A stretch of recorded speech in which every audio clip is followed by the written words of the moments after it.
Hi, everyone, and welcome back to another episode of Round Robin. I am your host, Tracy Preston. Along with me is Christine Mulligan, Nina Mulligan, Regina Lindsay, Angela Sinclair, and of course, my husband, Todd Preston. Hey, everyone. Hey. Hello. Hi. Hi. Hey, everybody. All right, on today's episode, we are going to be talking about the story we did on Diane Newton King in season 3. Here's a quick rundown for you. Diane was half white and half American Indian who belonged to the Mohawk tribe. She was a go-getter, and she had her mindset on becoming a morning anchor woman. And even though she got started late in life in this business, she did it. And she had her morning show and was really making a name for herself. Diane was married to an ex-cop named Bradford, or Brad. She had 2 children, a 3-year-old son and a 3-month-old baby girl. Her husband supported Diane as she was climbing her way up to becoming an anchor woman. Brad taught criminal justice part-time at his alma mater, Western Michigan University. And Brad had been married once before. Everything seemed to be going well for the couple, but it was when the children kind of came along that the relationship started to kind of stray a little bit, well, at least for Brad. And especially when Diane was pregnant with her second child, that's when it got even worse. Brad was having affairs with students from Western, and that's a bad deal. One day at the newsroom, Diane had begun receiving phone calls from a man that said he wanted to break into the business and was hoping Diane could give him some pointers. And she felt like, wow, that's cool. That's what she did when she wanted to break in, and so she gave the caller some helpful tips. But the calls just kept coming into the station pretty much on the daily. Then things started to get a little weird when the caller invited Diane to meet him for lunch. And well, that was it. She turned her down, then told everyone at the station she would no longer be taking any calls and to start screening those damn calls. One day when Diane went home, she found one of those creepy letters placed in her mailbox. The letter was not written. Instead, words had been cut out of magazines and glued to the paper. And that note said, "You should have gone to lunch with me." At this point, Diane thinks she has herself a crazy stalker, and so Diane and Brad put a safety plan in place, and she would never be home alone. Diane did all the right things to stay safe, always telling everyone where she was.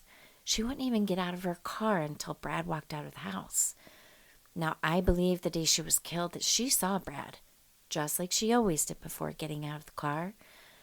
Before Diane knew what happened, she was shot in the heart from above, then a second shot at close range, which had entered just above her pubic bone, and that traveled up through her body into her lung. A stalker it wasn't. The enemy was sleeping in her own bed. Ugh, all right, guys, so that's just a quick little wrap-up. I still kind of left a lot of other stuff out, but just kind of wanted to give a quick little recap on the story of Diane. So, welcome, everyone. All right. Let me just get right into my crazy theory. From the jump, from the moment that Diane started receiving calls from an anonymous fan that wanted to break into the business, that had to be her husband playing sick mind games. He wanted, the whole thing was a ruse in his ability to manipulate situations and mindfuck her. Like, literally, that's my theory. Because this guy was a professor, and essentially, if I remember correctly, correct me if I'm wrong, but his whole shtick was teaching his students how to commit the perfect crime. Right? That was this one, right? Yeah, you're spot on. That's exactly what he did. So, right there, that tells you that he liked mindfuckery. He liked trying to find the loopholes. He liked trying to find the unquestionable doubt of it all. And I think that he's the one that called her because he knew that that's how she got into the business. He knew that she had a mentor in her life that kind of catapulted her self-confidence and her belief in her own abilities to be able to break into the news anchoring business. He knew that story. So he knew that that would affect her deeply. So he started the mindfuckery right from the jump. And that's all I'll let everybody else talk about all the other pieces, which is, the letter and then the subsequent murder. But that's my 2 cents, is the mindfuckery and the manipulation and the evilness that this man had. It all stems all the way back to the beginning of the stalker. I agree with you. So there's actually an article about this crime on a site. It's called It's Crime O'Clock Somewhere. Try saying that one 3 times fast. But anyway, actually it said that he was an abusive asshole and she had gone to work with bruises and told her coworkers that she believed that he had been sending her the threatening letters. So she was on to him apparently from relatively early on. Oh, really? Mm-hmm. That's what it says in this article. Well, so she kind of had his number because he's a creepy asshole. Yeah, but we didn't talk about that in the first podcast, did we, Trace? We didn't know that, did we? Well, I think it was in part 2. There was, during the trial, there was a friend of hers at work, and I think it was her that, she had said that to, like, I think Brad's doing this, he's trying to scare me. He's done this before. And I think she even mentioned something about some bruises. So I did forget about that, Regina. Thank you so much for bringing that up. Yeah, typical, right? And as you were talking, Christine, I just sat there and I started thinking, this is extra, extra creepy because if you think about it, that semester or whenever he started it with these college kids, like say, all right, I want you to break off and I want you to figure out how to commit the perfect crime. So, and I think you even mentioned something about this when we were doing the show, Christine, that, he was thinking about killing his wife and thought, hey, let's get these kids. Maybe they'll come up with something I can use, which is totally nuts. Yeah, he's a special kind of narcissist. Extra credit was given if he got away with it. I'm sorry, what? Extra credit was given if he got away with it. Right. They all passed, that one group. Yeah. You get an A. Thanks. That worked. Yeah, I just don't understand it, and I'll never understand it. I mean, people have affairs, whatever. So you had an affair.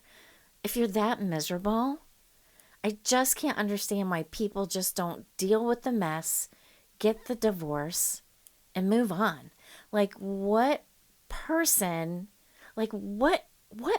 thinks that actually killing your wife or killing your husband is the smartest thing to do to get out of a marriage? Well, I don't think his initial goal was to kill her. I think, like a cat with a ball of yarn, he wanted to play mind games with her. He wanted to control her. He wanted to abuse her and belittle her and feel emboldened and empowered like he was something. Wait. I think the murder only came along maybe because she started suspecting him. Or maybe because she started wising up a little bit. Maybe that's when he started thinking about murdering her. Because she did go to her mom's without him, and that wasn't totally normal, right? You know what gets me, though? I'm sorry, I want to rewind for a second. Is the fact that they came up with a safety plan together. So this maniacal fucker was knowing what he was doing to her and tormenting her. And then he wanted to placate her and play the nice guy to only scare her more while they were going through ways to be safe. That's extra creepy. Yeah. It's maniacal.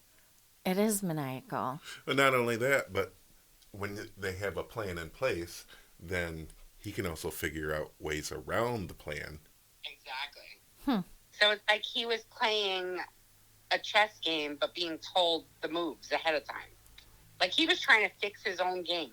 It's crazy. The whole thing's insane. he loved this woman at one point. I mean, he had to, right? Got married. They used to go to powwows, making corn soup, having a good No, time. I don't ever want to say that this guy loved this woman, because when you love people, you don't do things like that to them ever. So he never loved her.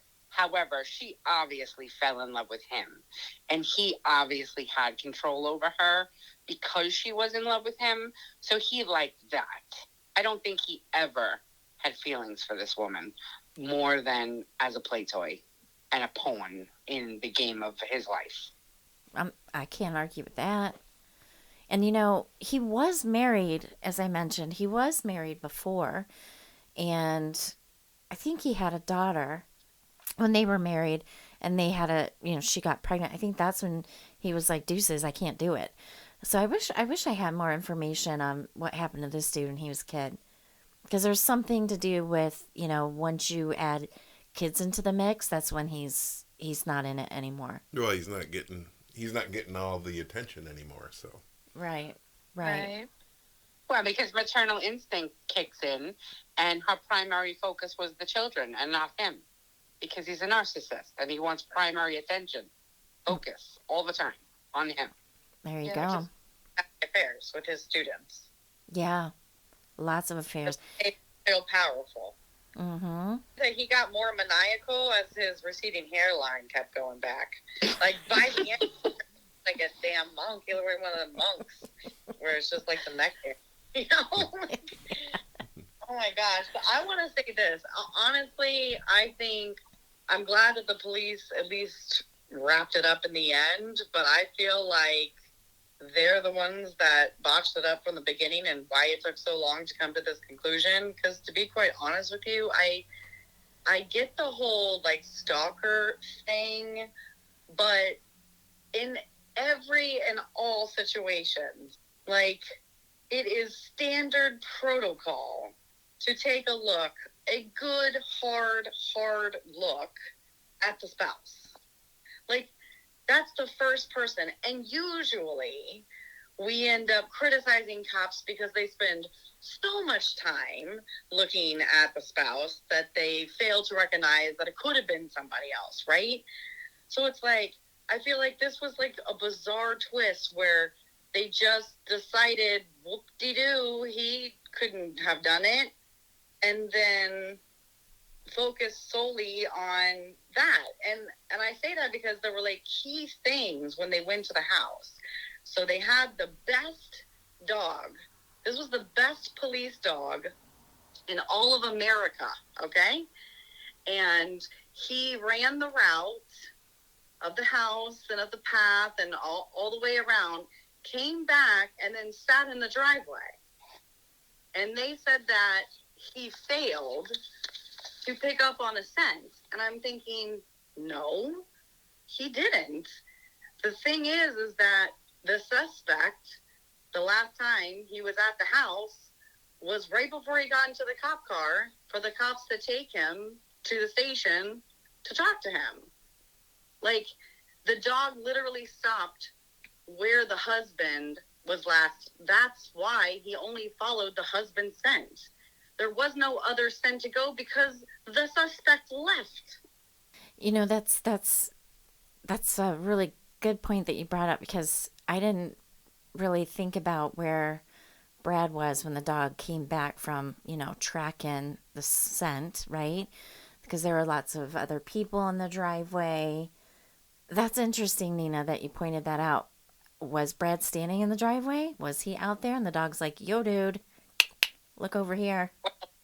He got in the cop car to go to the station with the cops, no? Yeah, they took him down to the station. Yeah, so they said this dog failed. In all reality, he did. No, and while there, they found evidence of a .22 caliber shotgun cleaning tools and more ammo. And again, why would you have that in your house if you didn't have a .22 gauge shotgun gun? They didn't bother to check any of the woods in the back. And then they just took this guy's word for it and ran with it. Like, he's a criminal person that teaches people how to get out of crimes. He used to be a cop, so, like, wouldn't you think he might know a thing or two on how to get around things with you. Like, I just don't understand how they went directly to it. Well, the thing is you're failing to just say the obvious in that the dog was smarter than the cops. 100%.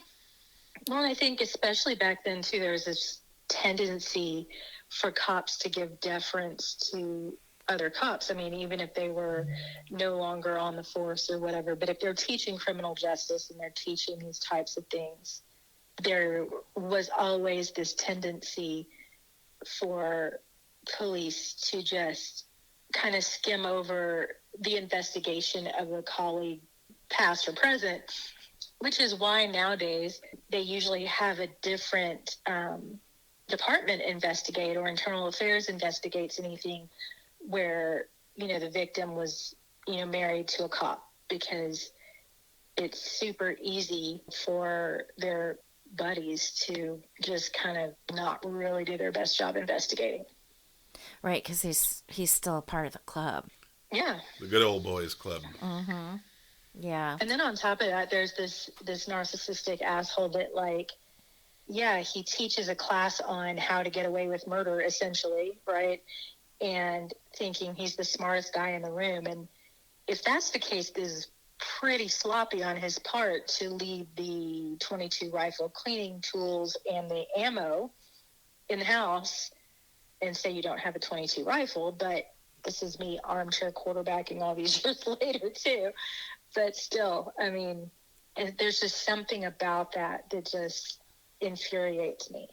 The fact that, he's just sitting back there and kind of laughing, and then having this whole, oh, I'm going to make a plan to keep you safe, playing the hero. No, who's going to keep you safe if I don't? You can't go anywhere. Like, who's going to protect you? You can't leave. If you leave, there's not going to be anybody to protect you from this maniac. And then also, this whole process of her coming home and not getting out of the car until she sees his face means that he knows exactly where she's going to be. He's got a beat on her before she even knows what the hell's happening, because she knows that she's not supposed to get out of the car until she sees his face. Right. And I think about that too, because we know that Brad was in the second level of the barn, and did she honk the horn? Did he actually show his face? Because I'm thinking, the barn door, there was a barn door on the second floor. So did he like kind of pop that open? Hey babe, I'm up here. All good. Maybe coaxed her out, Right. Yeah. Right. And then how, that's just crazy to me. Like, that she's, well, and the thing was too, he did know she was coming, because he finally got the call from Diane's mom, right? Because when Diane left her parents' house, her stepdad was on the phone, and that was, they didn't have any cell phone stuff like that. So once her dad got off the phone, mom calls, hey, she's on her way. So he's like, all right, cool. Because the original plan was those kids were going to stay at mom's. They needed some time together, some quality time. And the baby, Catarese, she was super sick, and she was breastfeeding. And the mom's like, no, you really need to take that baby. I'll keep the other one. So he was like, tonight's the night. No kids. I'm going to get her. This is the night.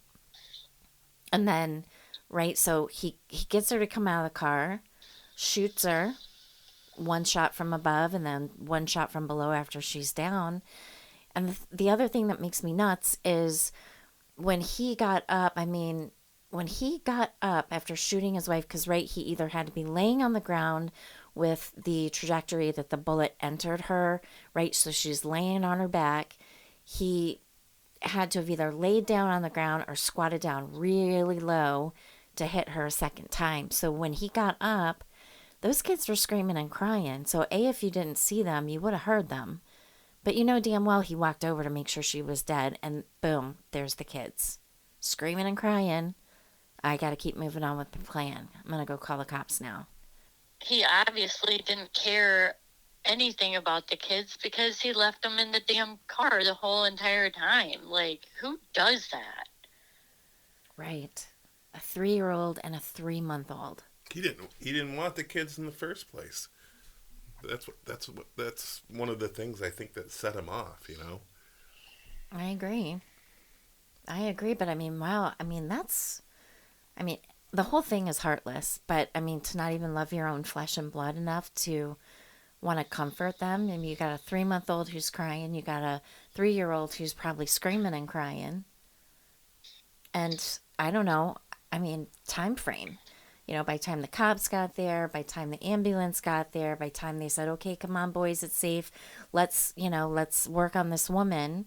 So, I mean, we all know how long that takes. So maybe another 45 minutes to an hour. Those kids are still stuck in the car. Well, the thing is, you got to remember, he had to do a run through the woods and stuff the gun in a mud pit and come all the way back, all the way around the other way. So those kids were in there screaming the whole time. So by the time he got back, if he would have taken them out of the car before the cops got there, then it would have been more of a mess everywhere. And the 3-year-old would have been talking.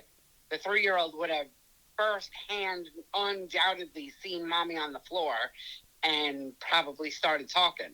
So he was probably hedging his bets that the 3-year-old couldn't see above the seats. Yeah. And as long as he was in the car, he didn't see what happened, so he couldn't be a witness. That's true, right? Because they were strapped in their car seats. Mm-hmm. And since they were crying the whole time he did his lap in the woods, they were probably so distraught looking that it wouldn't have made sense that they would still be that distraught looking. If that would have happened, he would have came up on them and took them out of the car. Do you know what I mean?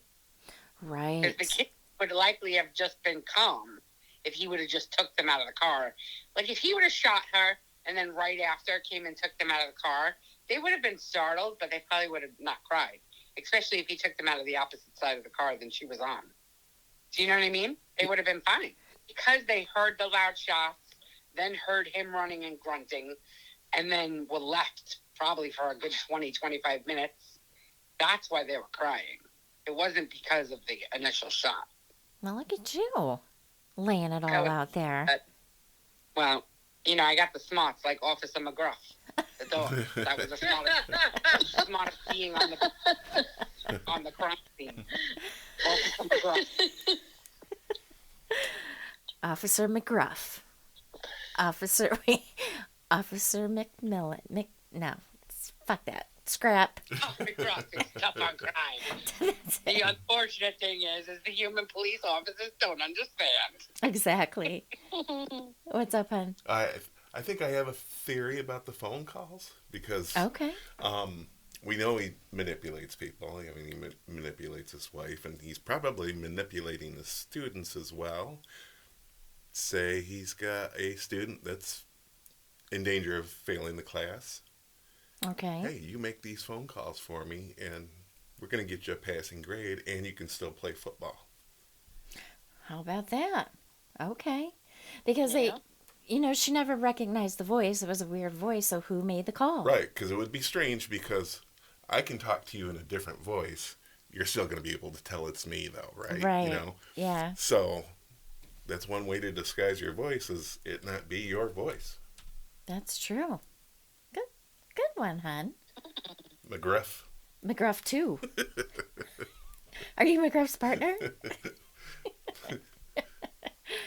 Good point. But you know what? And if so, if someone did help make these calls, like, isn't it weird that they never came forward? They're like, hell no, I'm not getting involved in that. Exactly. Okay. I was just thinking the same thing. Like, why wouldn't they? If he had approached someone and said, you're failing the class or whatever, bribed somebody to make the calls, I would think that they might have come forward because at that point they're not going to really be the scapegoat, right? But maybe, I mean, like, what if, for example, he told the class, oh, well, we're role-playing this, made them think that his wife was in on it or whatever. I mean, you know, he is twisted and in his head's playing this game of chess. But, you know, either way, I still wonder why, if there was an accomplice making the phone calls, they wouldn't have come forward at the point that he was arrested. I just had another thought to add into this whole theory, right? So back at the class at Western, you guys go over there, figure out the perfect murder, and you guys got to act it all out. So Right. maybe, right? Maybe they didn't even know they were calling his wife. Maybe it was all, maybe he recorded it and then played the recording when the wife would answer the phone. Or maybe, Valid. maybe this is the scenario. Now what? Maybe he gave the whole scenario to a group. Right. You know what, guys? We need McGruff Incorporated. McGruff in the mitten. McGruff in the. Oh, Lord. We're not all in the mitten, Todd. Like Regina said, we're armchair quarterbacking. We know all the details, and then we get to reevaluate them. So it does make it easier in hindsight, most definitively. But Nina's point about the dog going in that full circle and then stopping in the driveway where, by the way, the husband just got in a car and took off from. I don't know why the cops just, what's the word I'm searching for? They just dismissed that. Like, Well, especially because while he was at the station, he was busy telling them about how he had gone for the walk, sat down, looked at the stars, and then realized that his wife should be getting home by now. And then he walked back up at the path, and then that's when he found her, right? Mm-hmm. So, like, he's literally telling him the dog just walked the entire path. And the dog didn't try to, like, go off in any other direction, like, oh, I lost the scent here. It was just like, oh, we're back at the driveway. This is it. You know? Like, they never put those two and two together in the beginning, and I just, maybe it was the good old boys thing. Like you said, I don't know. I just, like, wow. Can't help but think the dog was probably sitting there going, dude, the fucker just got in the car and left. Exactly. And Why is nobody paying attention? I just felt bad for the dog because they called him a failure. And he was literally the best one in the country. I was like, that dog did not fail. You failed. Exactly. The dog was telling you, and you're not listening. And, you know, the other thing I'm thinking is that, you know, I mean, how many crimes happen in Marshall, right? Or some of these other little towns. So, you know, these cops go through their training and, you know, cop school, whatever, police school, and then they're out on the job. And it's like they forget all the things they were taught. Or, like, are they supposed to take continuing classes, like continuing education? Like, okay, guys, like once a month, we have to have this scenario. How do you process a scene? How do you keep the lens wide open? You know what I mean? It's like, because it's like story after story after story after story. It's like these fuckers can't remember how to do their job. Well, they do kind of go through, well, nowadays they probably definitely go through continuous training. But for that time, they probably did continuously train. First off, they go through the police academy, but then they're just, you know, beat cops or whatever the term is for whatever area it's in. They don't become detectives and start doing murder investigations until they go through testing and on-the-job training and all of that. So you gotta recognize that when you're thinking about the moments that these cops have, because all of the King's horses and all the King's men, all the cops of all different levels, the beat cops and the detectives, they're all at this crime scene. The dog comes in, does exactly what the dog is supposed to do, and they're just like, oh, but you were a fellow man in blue. Okay, well, let's just have a friendly discussion at the station, and I'm gonna partially believe you because you used to be a cop. Or maybe they took their continuing education from him. Maybe. They were students. But, you know, not every town, because I mean, you know, where we live, I don't think our police department has a detective. They're just all cops. They're not higher level. No, they have rankings. They're all different ranks within each station. But here's the thing that's the craziest part, though. It was still a year after her murder that they finally arrested him. Like, it still took them that long. Even when they ruled out the whole crazy stalker person, because they went to his house and then realized that, he was just a homebound adult individual, that was really enthusiastic about getting autographs from people on TV. So they ruled that out very quickly, right? But it's like, where they just stopped. I don't know. And then finally someone just said, hey, maybe we should take a look at the husband. No, it wasn't until one of the students came forward or somebody from the school said, hey, yo, this dude's sleeping with his students. That's when they decided to investigate him. So it's still like, had he not slipped up in that arena, they may not have ever pointed to him. I'm thinking. Sorry. Didn't mean to have such a long pause there, but Don't hurt yourself. I know it. I was like, whoa. So, I mean, I just want to back up because I feel like I'm getting confused on something here. So, the guy who had the dog Travis, right, took the dog up there, saw the .22 casing, had the dog run around, all that kind of stuff. And it was kind of late, remember? So it was dark. He was having a hard time seeing. So that's why they didn't find the gun that was shoved down into the muddy river bottom. But I feel like they were kind of thinking, yeah, none of this is making any sense. I thought, from what I remember, they were, they kind of knew it was him, but they had to wait. Because remember at the funeral, they're like, oh, we want to get him here. We want to pinch him now. But they really had to get more solid evidence before they could do that. Yeah. Mm-hmm. I think from our podcast, I believe it did allude to the fact that they suspected him, but they didn't have enough on him, which did confuse me. Because I was like, the shell casing's up in the barn, his scent going all the way around, the dog sensing him coming all the way back, the ammo that he still had for a gun that he supposedly didn't own. Like, all of that was, I don't even understand why they didn't put that together quicker. Because they knew it all, right away. And they were suspecting him right away. But it's like they didn't really pursue him as a suspect until the student fuckery started coming up. Mm-hmm. Right? Yeah. They also pulled in, so remember the two housekeepers. So before Brad and Diane moved to Marshall, I want to say they were living in Battle Creek. I can't remember. Yeah, I think it was Battle Creek. Yeah. Right. So they got in touch with the housekeepers and they're like, yeah, we weren't to clean the basement, but we had to clean those stairs going down into the basement, and right out in the open, two long guns. One of them's like, I don't know names of guns. I just know they were long skinny barrels on these long guns sitting on a bar or on a counter downstairs in the basement. Could see it because we had to get all the way to the bottom step.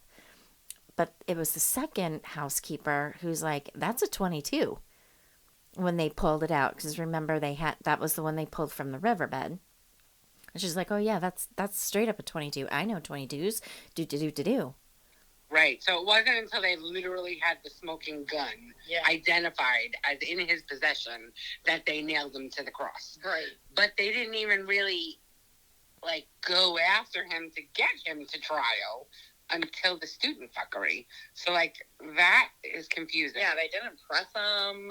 They didn't even try to make him confess or anything like that. I mean, if you think about it, yes, okay, it's considered substantial evidence or whatever.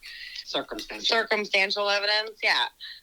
True, but it's also beyond a shadow of doubt.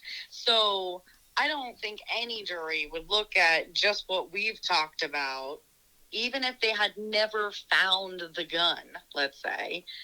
There's no reasonable suspicion that it would have been anybody else.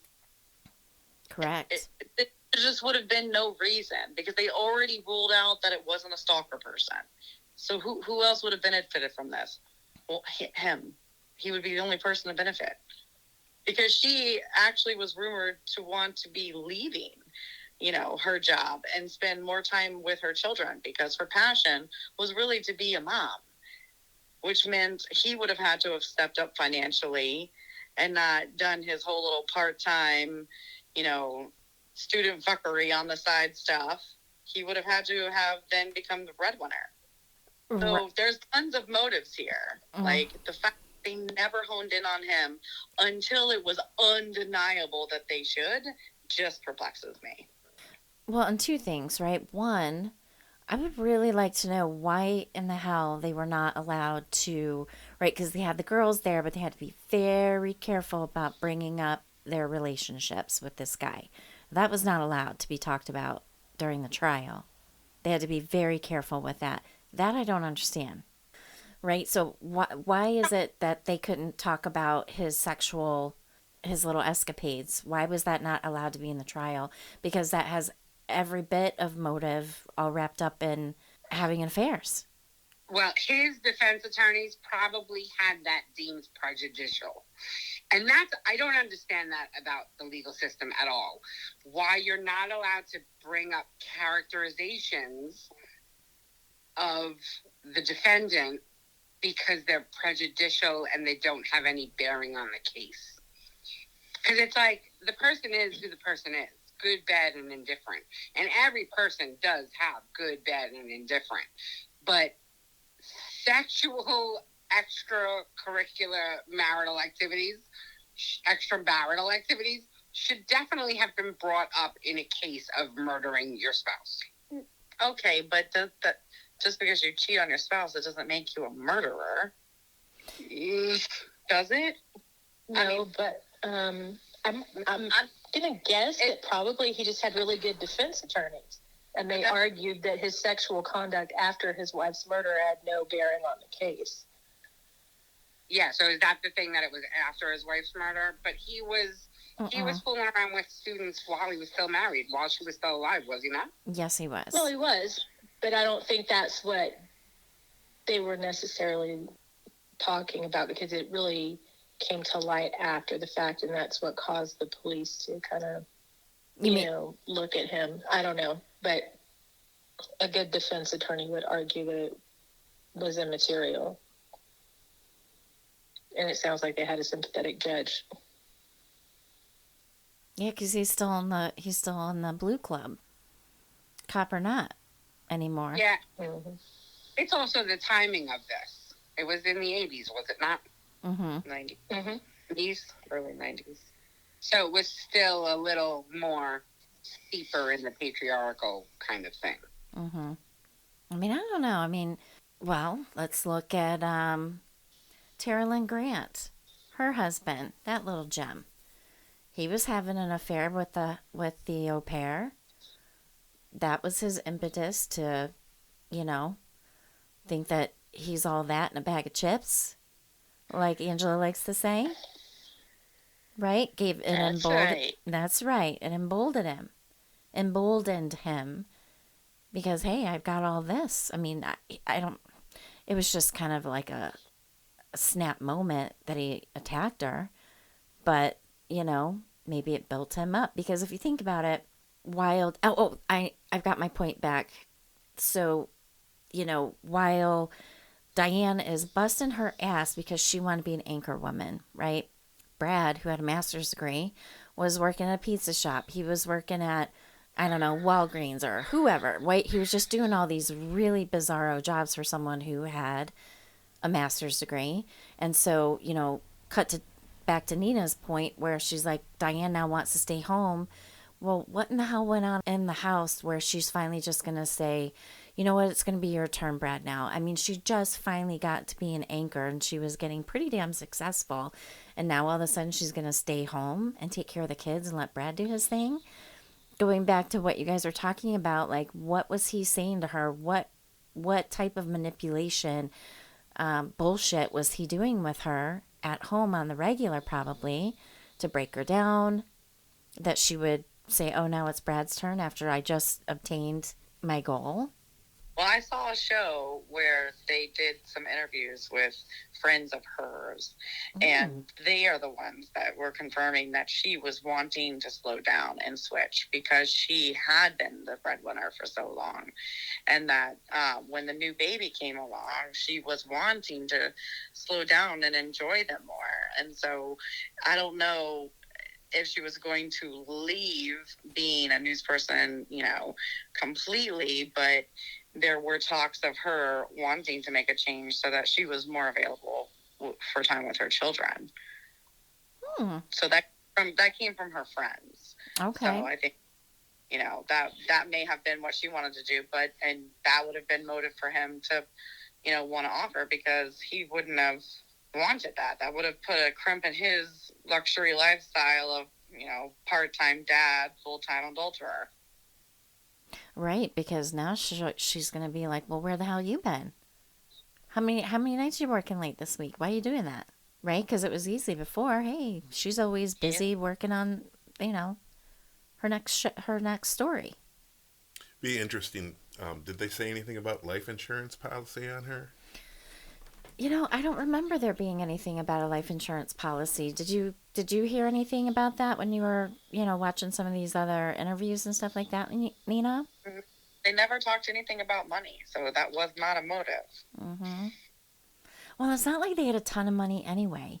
You know what I mean? Like, how much does working as a professor one night a week make?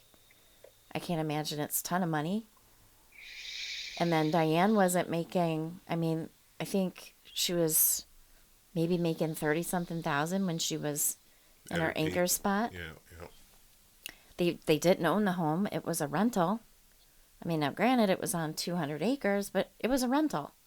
Yeah, but 30-something thousand was pretty good money back then. It's 1991, though. It still doesn't seem like a lot. Yeah. Well, not for a household. I remember, like my first management job, and that was like 1996 or 97, and I was making less than $30,000 a year, and that was good money. It was significant. I know it sounds crazy, but that was well before nursing school. Well, 1994, when I had my first job, I think minimum wage was still $3.75 in Florida. Mm-hmm. Mm-hmm. Well, the economy was better. Things weren't so damn expensive.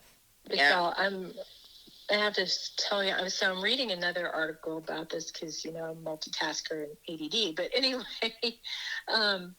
there is apparently a show on Oxygen, and the show was called Killer Relationship, but they interviewed the son, the 3-year-old. He was 3 years old at the time. Mm-hmm. And the son said, he said it was his earliest memory. Wow. I do remember my mom getting out of the vehicle and then gunshots. No way. One minute she was there and the next she's not. I think I was screaming more than anything, and then it ultimately woke up my sister. Wow. I gotta write that down. His first memory. What was the name of that show? Yeah, that's the one that I watched. It's a good show. What was the name of that? Killer Relationships. Yeah. I'm sorry, Killer what? Relationships. What channel was that on? Oxygen. Oxygen, thank you. I want to see that. That makes sense, though. Traumatic memories, I think, are more likely memorable to young kids like that, because I was 2 years old when I had to get stitches across my nose, and I only remember it because it was traumatic. Mm-hmm. My mom said, "You can't possibly remember that." I was like, "Yeah," because my Aunt Teresa was in the room with us, and she's like, "How do you know? You must have heard that." Nope, I remember Aunt Teresa being in there with us. Sense memory. Yep. My middle son, my 2 boys were playing, and they had a big duck that was like a stuffed duck. That was like one of those gun ducks, Gund, got to get a gun, the big stuffed toys. They had a big duck in that corner of their room, and they were playing, and one of them had a lock, like a combination lock, and I don't know how they got it, why they had it, whatever. My bad as a mom. They had gotten their hands on a combination lock. Well, McGuire was being annoying to Declan, and McGuire was all of maybe 4 years old at the time. And what had happened was, or what they told me, was that McGuire like pushed the lock at him and hit him on the knee. So Declan picked it up and threw it at the duck. McGuire ducked behind the duck and he got hit in the noggin with the combination lock. And as children's heads will do when they are hit with something heavy, he split open like a cantaloupe. So we ended up having to bring him to the emergency room, and he got a couple of staples in his head. Only like 3 staples. It wasn't that big of a cut, but it bled a lot because heads do as they do. They bleed when cut profusely. And to this day, he still remembers that whole story. Like, he tells that story. He remembers it all, and he was only 4 years old. I was 3. I remember when my mom left my dad. I remember the night that we left. I remember he had finally passed out on the couch, and my mom, like, I know what it is now, but she took the emergency brake off, and we pushed the car out of the driveway. She did. I was in the seat. She left a note in the mailbox, and then she waited until we got a little bit down the street, and then she turned the car on, and we left. And we drove to my grandfather's house. I used to sneak out of the house all the time like that. Todd was a good sneaker outer. Your parents listen to this show, hun. My dad does. Your dad does. You're busted. Oh, shoot. You're so busted. Yeah, that sense of memory I never is did crazy. that. Todd was a professional. How many nights a week would you do that shit, hon? 3 or 4. 3 or 4. Why don't you tell the little story? Oh. Because it's out now. Oh, so Now your dad will know all the deets. my bedroom was down in the basement, and the only way to get out of the house was, of course, to go up the stairs and through the whole house, or through the cellar door in the back of the basement. And of course, it's this big metal door. Sometimes it would take me an hour just to get through that door because it was so creaky. So I'd have to open it a little bit, and then, of course, closing it, being just as quiet, but it would take forever to sneak out sometimes. And then, remember, Tracy said, well, why don't you put a little WD-40? Well, then they're going to know that somebody fixed the door, and why would Todd be fixing the door? Yeah, Right? why do you even know it's icky creaky? Right. Were you in this dude's class? I'm just saying, because it sounds like you thought that through way too well. No, just wanted to go out and do the things I wasn't supposed to do. My parents are well aware that I used to sneak out all the time because I'm old now, so they know all the stories.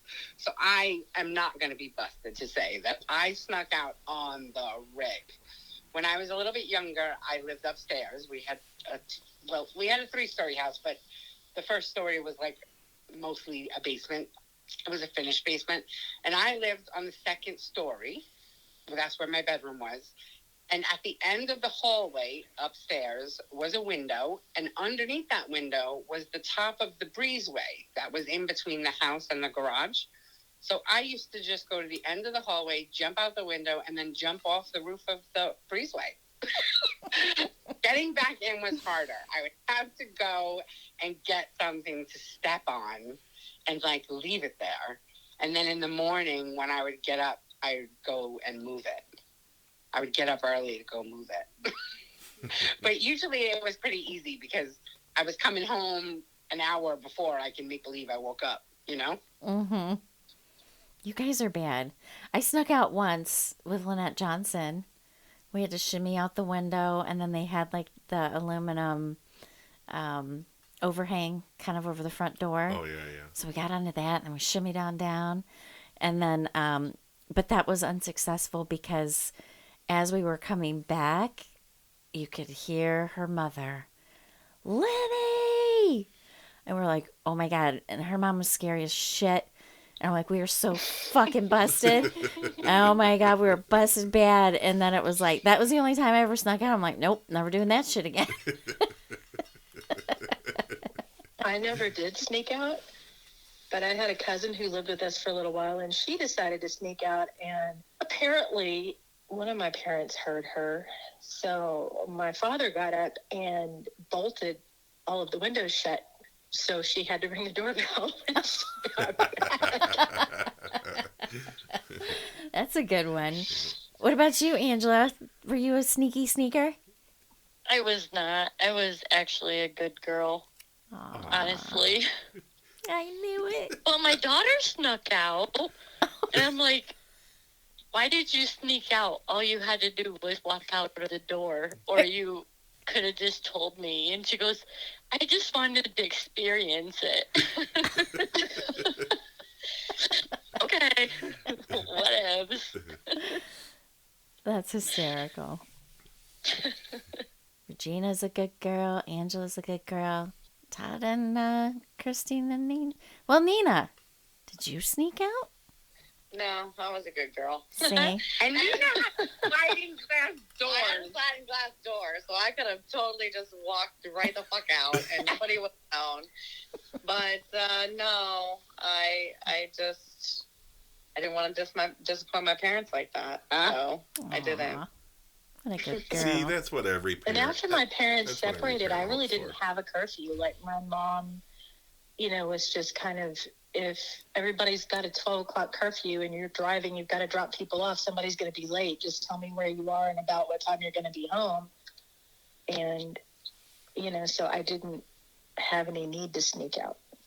Yeah, I used to sneak out on the top floor in junior high. But when I was in high school, the last 2 years of high school, I took the bedroom that was downstairs in the finished basement, because it was cooler. Like I had my own living room and all that crap and my own little kitchenette. It was like a little apartment in the house. Anyway, that was a cool bedroom to have because that wasn't when I was sneaking out anymore. I didn't sneak out because like you said, I was trustworthy. I got good grades. I did all the things I was supposed to do. So I didn't really have a curfew, but the windows were nice and easy to get people in after hours. Party at my apartment.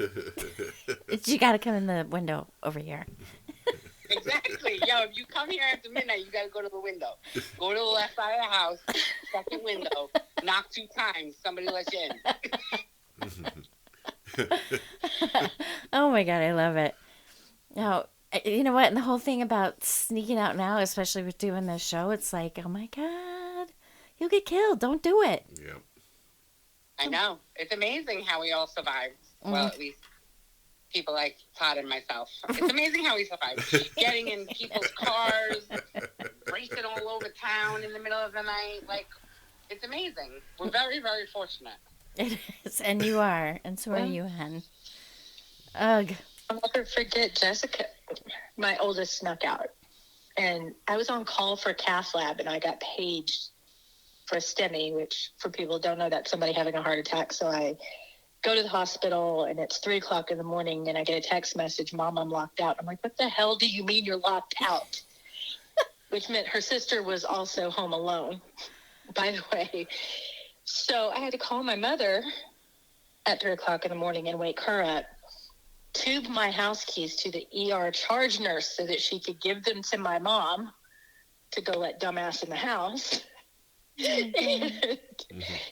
that was an interesting evening because when I got home, there was an ass beating in the front yard.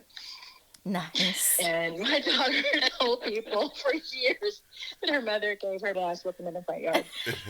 But if you got an ass whooping in the front yard, you deserved it. I think we've covered the story, and we've learned some details about, well, I knew about your little sneaky sneak, but now I know about Christine's. So there's that. All right, everybody, so we're going to wrap it up. So key takeaways. Don't cheat. McGruff is tough on crime. McGruff is Take a bite out of crime. Don't get murdered. Don't get murdered, and don't go sneaking out of the house. They'll freak your parents out. It's not like it's the 80s anymore. No more sneaking out. If you guys are sneaking out, don't do it. Stop I'm it. totally sneaking into Christine's room tonight. That's my tickle. On your tippy toes. I hear it's a good time. That's the word on the street. They're all made up. It's all urban legend. Well, here's something you probably didn't know. What? Baby elephants suck on their own trunk, just like babies suck on their thumbs. They do it for comfort. Aw. Just remember, Todd, you're not an elephant.